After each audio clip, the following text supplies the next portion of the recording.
Good evening, everyone. Welcome to the San Bernardino Unified School District Personnel Commission meeting for April the 1st, 2020. I'd like to call the meeting to order at 5:30 p.m. And I would like to ask Mr. Salazar if he can lead us in the Pledge of Allegiance. Okay. I pledge allegiance to the flag of the United States of America and to the republic for which it stands, one nation, under God, indivisible, with justice for all.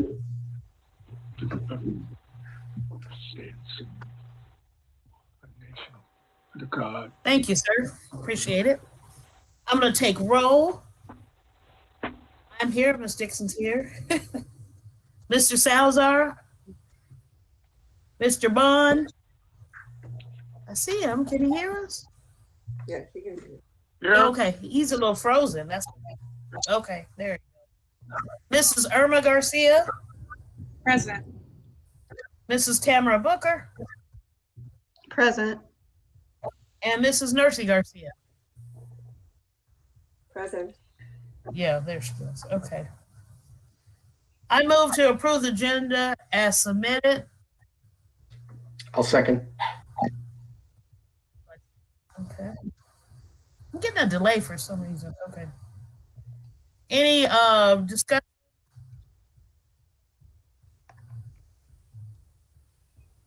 No? Okay. None. Call for the vote. Aye. Aye. Okay. Okay. I apologize. For some reason, I'm getting a delay, so I apologize. I move to approve the minutes from the March 4th, 2020 regular Personnel Commission meeting as submitted. I second. Any discussion? None here. Here, none, seeing none. Call for the vote. Aye. Aye. Motion carries. Okay. Public comments. Public comments pertaining to non-agenda items. Members of the public may address the Personnel Commission on items not listed on the agenda. The Brown Act restricts the Commission's response to non-agenda topics to clarifying questions, brief announcements, brief reports of personnel-related activities, or to refer the matters to staff. If members of the public would like to contact the Personnel Commission upon this upcoming agenda, please send an email to Nursey Garcia at spcsd.k12.ca.us prior to the start of the Personnel Commission meeting. These comments will be shared with the Personnel Commissioners. If you wish for your written comment to be read out loud, please indicate this specifically in your communication. Requests for written comments to be read out loud will be honored, subject to the Personnel Commission time limits and public comments. It's my understanding that there is a public comment and will be read by Mrs. Garcia. Yes, hi. So I received an email from Liz Carrion. She's from Health Department and she's a senior clerk. And it says, "Good morning, Nurse Delia and Commissioners. I am writing to ask you to please reconsider your decision to abolish the senior clerk position for the regular education, home, and hospital in the Health Service Department. The decision of abolishing the senior clerk position will have a negative impact for our seriously ill and injured students in our district. I have been running and organizing the regular H&H program for the past 14 years. During these 14 years, I have learned how to best service this group of students in order for them to be successful and to continue their education while they are battling a variety of health challenges. My concern is for the sick and injured students, our students who battle with mental illnesses, and our pregnant students who feel no one understands how difficult it is for them to be a pregnant minor. They want to stay in school to get the education they need to graduate, and they in turn raise their child to also be a successful student in our district. Throughout the past 14 years, I have diligently helped hundreds of families who didn't know where to turn in time of great need. The H&H teachers and I have worked hard with hundreds of students enrolled in the program. I've had the opportunity to see our students graduate when they had little hope. Very often, this particular group of students and their parents have lost hope in continuing their education. Many times, they believe their child will not be able to continue their education, much less to graduate from high school due to the health challenges they face.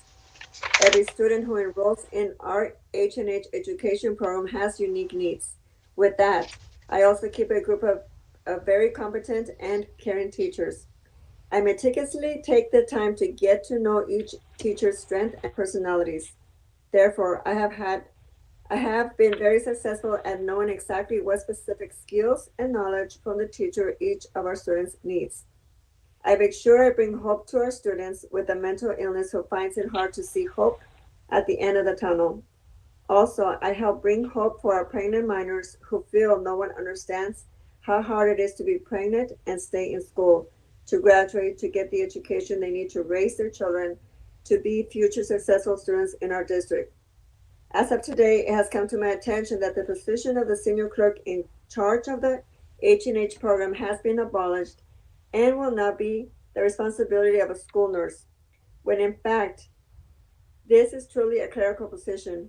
As a senior clerk in the H&H program, I have responsibilities that are not feasible to be assigned to a school nurse. I have seen directly how hectic and overloaded the school nurse schedules already are. Examples of my duties are entering daily attendance, performing basic bookkeeping duties, which include paperwork needed for each individual student from the parents and their respective doctors, contacting teachers when a new student comes in, and on a regular basis to check in, contacting the students and families on a regular basis. The H&H office is a very busy department, and I also attended the phone calls and answered inquiries regarding H&H and about our department, our health services department. The office becomes particularly overloaded with duties when the health aides are on vacation, ill or well at lunch or break. Having served as a senior clerk for H&H for the last 14 years has been incredibly rewarding. I have made sure the families have served always have a great experience while their ill students continue their education with H&H when the regular school setting is not possible. I make hope happen. Sincerely, Liz Carry-On, Health Services Department and Regular Ed Home and Hospital. I have a question. Senior clerks throughout the district, right? I'm sorry, you cut off. Can you repeat the question, Ms. Dixon? There are senior clerks throughout the district. Is that correct? Correct. Okay. So if a position is abolished and you have seniority, you bump somebody. Am I correct? Correct. And we can correspond to Ms. Liz Carry-On with regards to her concern. Okay. I would appreciate that because abolishments have nothing to do with the commission. Am I correct? Correct. Okay. Thank you. Yeah, that was my question. That position being abolished is not, that comes from the district. Is that correct? That is correct. That's correct. Okay. Thank you.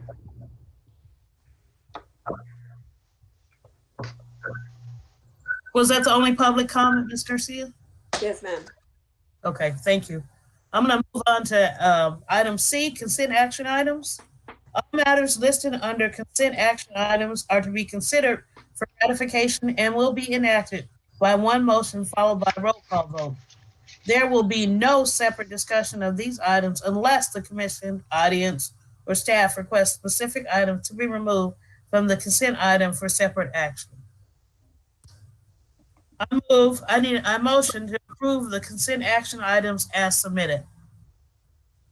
I'll second. Thank you. Any discussion? I have none.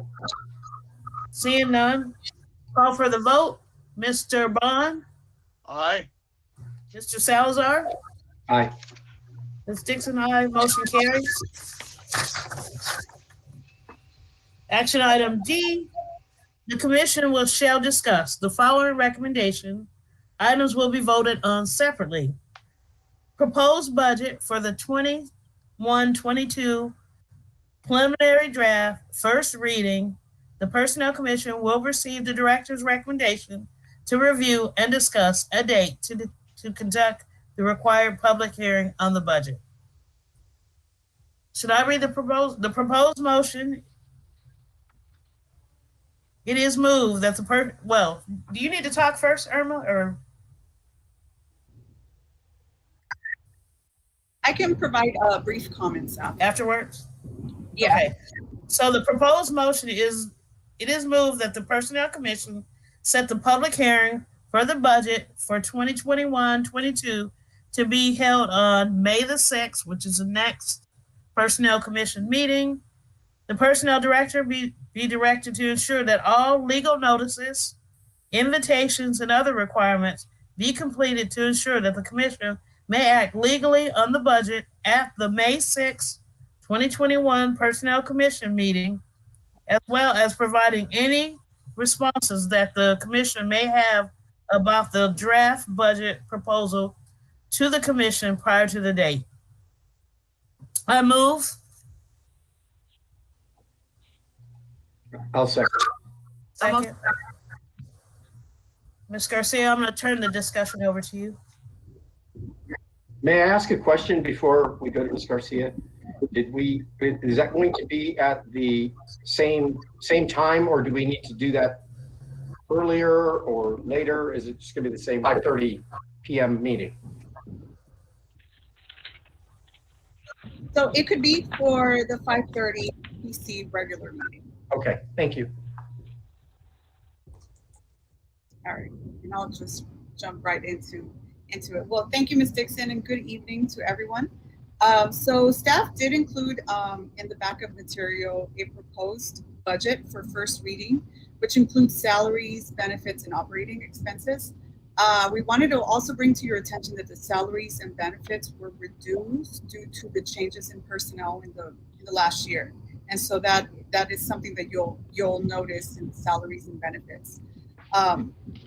There is, that difference in allotment, and the difference is 90,992 from this year's budget as compared to our next fiscal year's budget. So you'll see that difference included in the backup material provided to you in the packet. Also important to note that we will be required to reduce expenses by 10% again, like we did this year. And so I will be presenting the complete budget for second reading, and I will include also the 10% reduction fund. Okay, and so this means based on our current budget and what it looks like for next year, it'll be a reduction of approximately 104,579. And that's what we were looking at. Last year, it was 111,648.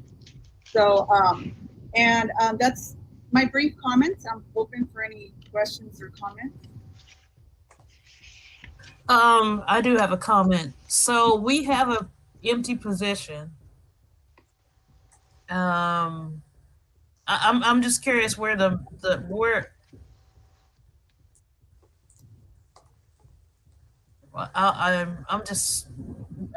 we are gonna fill that empty position, aren't we? Correct. And, yeah. Well, you said the salaries are reduced. Can you tell me why? Because of the promotions that occurred this year. And our previous director was at the max salary rate on the salary range. And so that differed this year with. Okay, that makes sense to me. Okay, that's okay. So anybody that got promoted is at the first step, wherever they are, so that saves us money. Okay, I get it.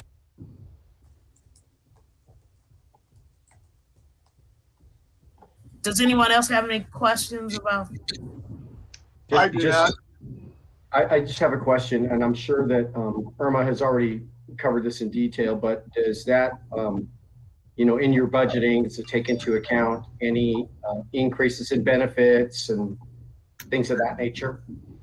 Correct. Those numbers are given to us by our district. And so we've updated those numbers as well for this year. Okay. I figured you did, but thought I would ask. That's all I So have. along that line, and I don't know who this question is for, were there weren't there salary negotiations? Did that just happen, or is that still going on? So for salary, it was effective July 1st, 2020. So that already took effect. Okay, because I think that's kind of what Mr. Salazar is getting at. Like, is it still going on? Is there going to be increase? But apparently not. Okay, I get it. Okay, Mr. Bond said he had no other questions. Mr. Salazar, is that all you wanted to ask? Yes, that's all. Okay, so I move that I already made a move, so we just need to call for a vote that we agree that we're gonna have the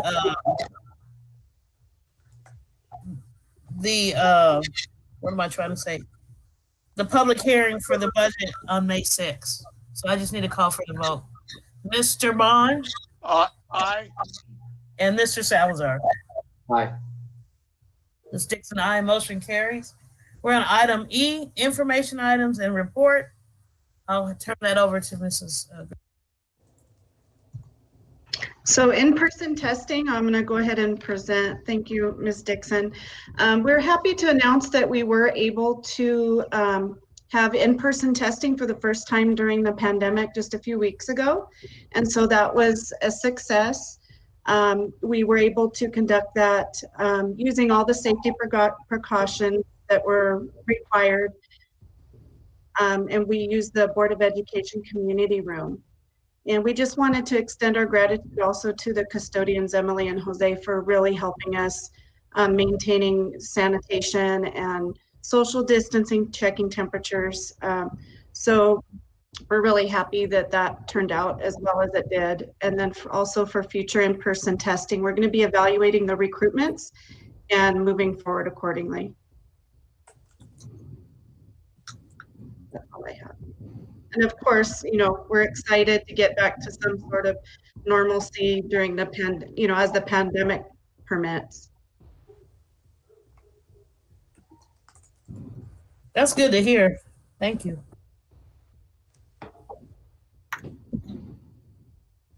All right, and I'll speak on number 2. There are no questions regarding the in-person testing.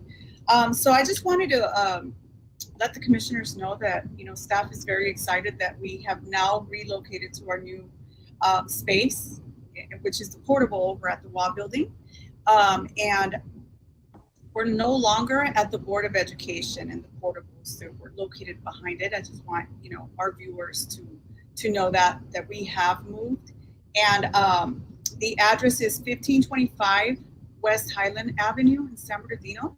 So again, we're not at the Board of Education any longer. And so our contact information has not changed. Of course, our offices remain closed for the public. And like Ms. Booker indicated, that we're looking at testing on site again very soon. And so we're slowly but surely getting there. And so that's what we're looking at with regards to our new location and scheduling tests in the near future. And that's all I have with regards to that relocation. And we're very excited. We're very happy, and it's coming together. It looks really, really nice. So, of course, when it is safe to do so, we'll be happy to give you a tour. And so that's all I have for number 2 on that one. Is it space in the new location to test in the location? Yes, and it's bigger than what we had. And so it gives us a lot of opportunity to kind of use the room a lot more than we have in the past. Well, that's great. And you guys are all moved in, I assume? Yes, we are all moved in. I believe the portable at the Board of Education is no longer there. So, yeah. So we're having in our new home. Okay. When does it look possible for us to be able to meet in person? So Well, can I answer that? So we're gonna, yeah, Irma and I were talking about that. We're gonna follow the lead of the board and see when they start meeting in person. Do we? I realize that the board, but we don't have to follow what the board does Well, unless we're ordered not to. And it, the board is a whole lot bigger operational function than what we are. well, We're basically six. We're basically six people. I would make the recommendation then that Irma contacts either Jeff Haynes or who's the risk manager, and Eric Vatier, and walk the facility and see what their recommendations are, if that's what we want to do. That would be my recommendation, that we, see how feasible it is, if we can accommodate the social distancing or the physical distancing that needs to happen, or do they want to put up plexiglass or whatever. So that would be my recommendation, that Irma contacts them and have them come over.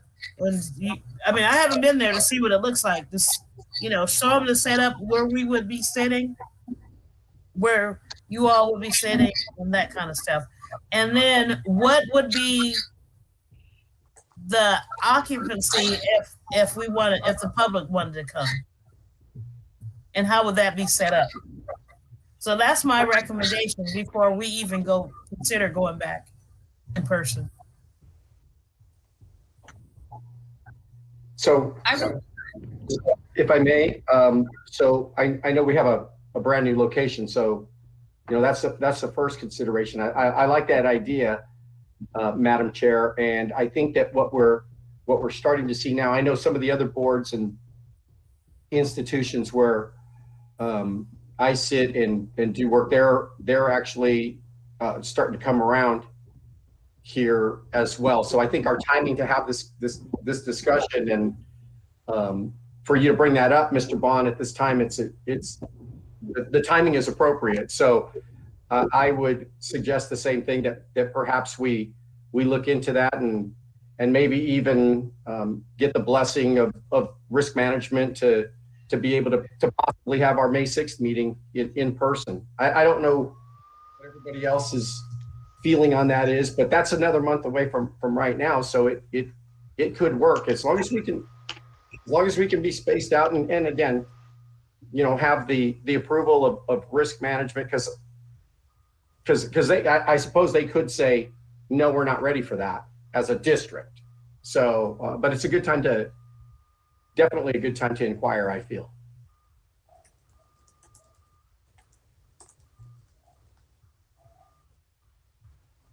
Mr. Bond, are you okay with that? If we That's fine.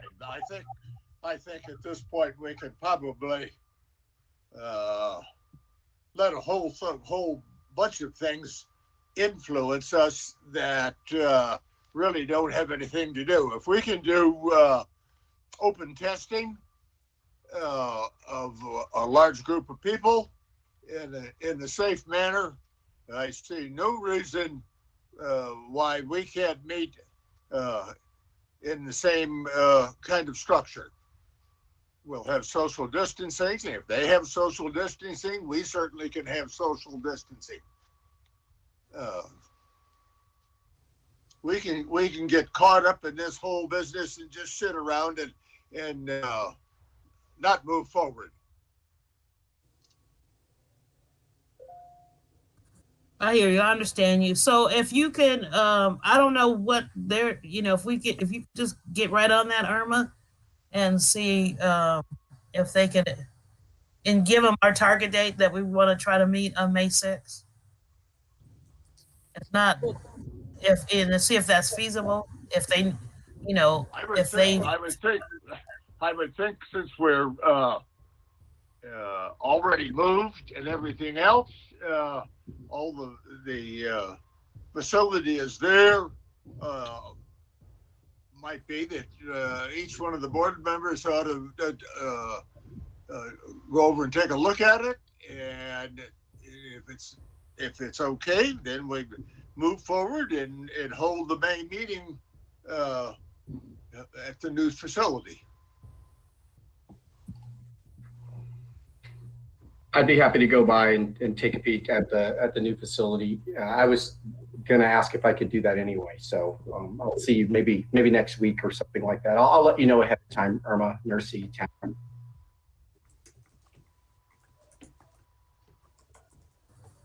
okay. I still want you to contact risk management.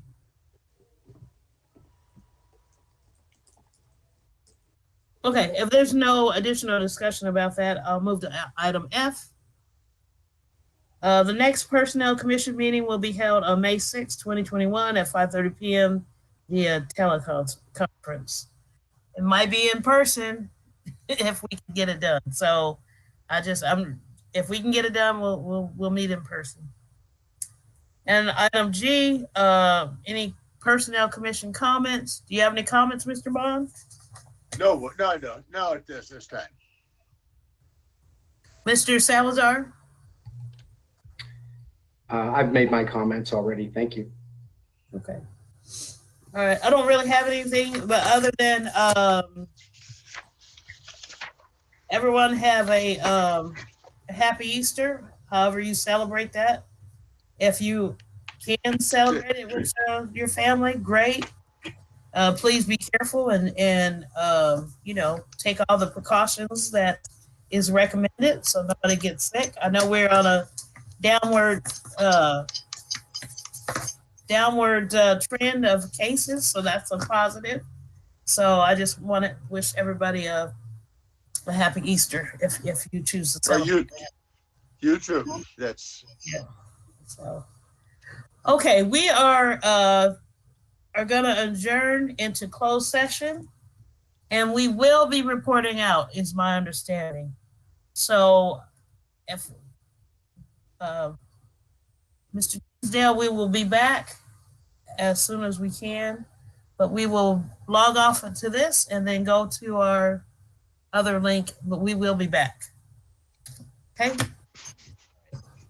See you all.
Okay, I hope 15 seconds has gone by. The commission reconvened to open session at 6:18 p.m. and reported on the following actions taken in closed session. The commission approved to appoint a hearing officer for employee number 21-0401-01. The commission has denied the appeal of employee 21-04-01-02. There are no other items to report out on at this time. The commission will adjourn the meeting tonight at 6:19 p.m. Want to thank everybody for their time, and I thank the staff for putting this together, and thank the communications department for all their support. Okay. Want everybody to have a good evening. We'll see you on Everybody have a May good month. 6th. All right, everybody. All right, see you next month. All righty. Take care. All right. Bye-bye. Bye-bye. Take care.